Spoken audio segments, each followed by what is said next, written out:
Matt, we'll start just quickly back on Monday. How have the players reacted to that result and that performance? I think you said that they'd be a better side for what they learned out there on Monday.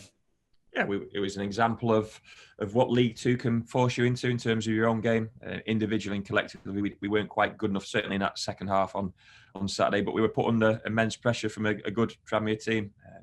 The players will have reflected. Of course, the staff always reflect on what we could have done differently. But in terms of our individual performance on the day, it wasn't quite where it needed to be. But then you give the opposition credit, you learn from it, and then you quickly move on. And in terms of the freshness and positivity I saw today, I was really pleased with how the group had come back together and are fully focused on the weekend. In terms of the squad, then how are we looking? I think you've had possibly the worst confirmed about Alex Hartridge.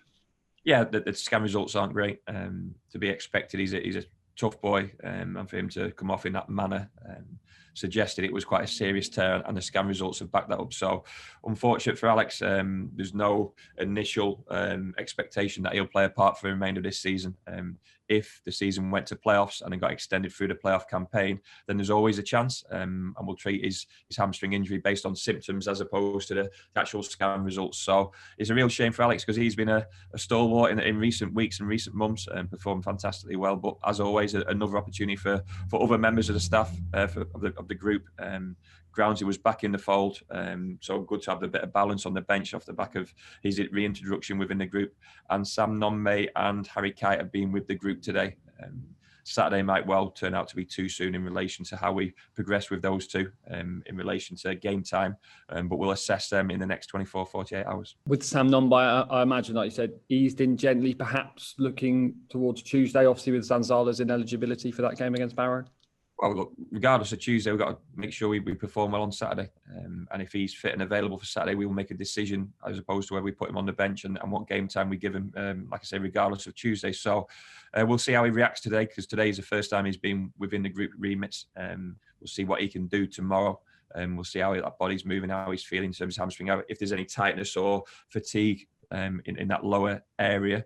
We know it's happened twice now, so for it to be re-injured is always a worry for a physio, for a player, for a manager, or for a group as well. So we're mindful of protecting Sam as much as putting him back out there, but great to have him back within the group and back working within it. He's a positive character, and we certainly need that positivity over the last 4 games. Let's move on to our opponents then. Rochdale, what have you made of their campaign so far? I think they're probably safe, so a lot of players out there playing for mainly pride. They're professional footballers. They're playing for a lot more than just pride. I think they need to be given more recognition for what they've done this season. I think maybe as the season progressed, right at the start of the season, and a difficult aspect of what's gone on there behind the scenes, a lot of people would have tipped them for a relegation battle or lower half finish. The fact that they're safe at this point and are looking up as opposed to behind them suggests what a fantastic job the manager's done, what a good group of players he's got.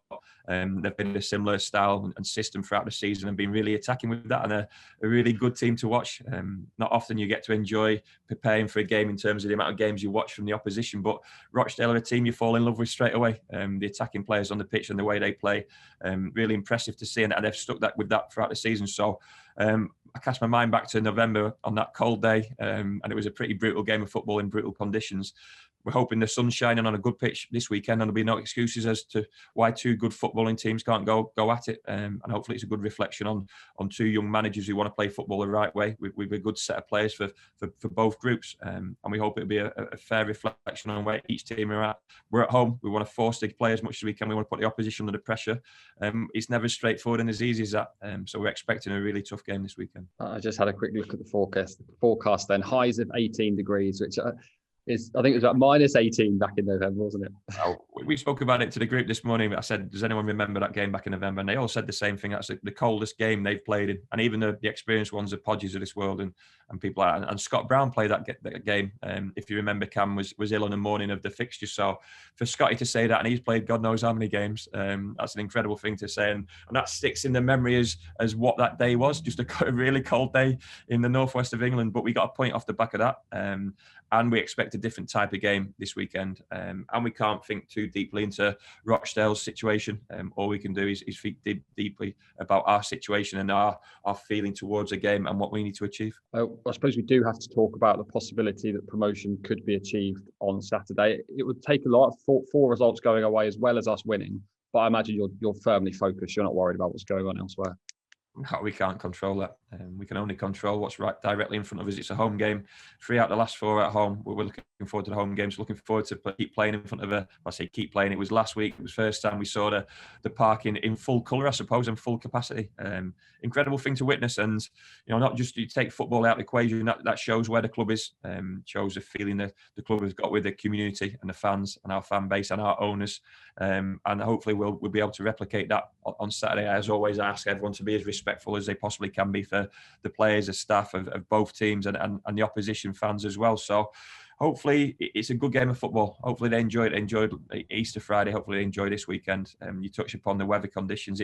It's getting that end of season feel where sometimes you're looking into the sun for half a game and you're almost blinded by the sun, but it's a much better position than to be getting soaked through or being freezing cold. But we've also got to remember those fans who've been with us in those moments, whether it's the fans who were there at Rochdale, the fans who were there at Barrow 3 games in, the fans who were there last week, the hardcore group who've been with us through thick and thin, regardless of results, regardless of the nature of the league. That core group is the ones we know and understand have been there no matter what. And as much as we're looking forward to playing in front of full houses, we've got to acknowledge what the supporters have done throughout the season, not just at the end. And they've been absolutely fantastic. And hopefully they can be rewarded with good wins, good performances, and a little bit more.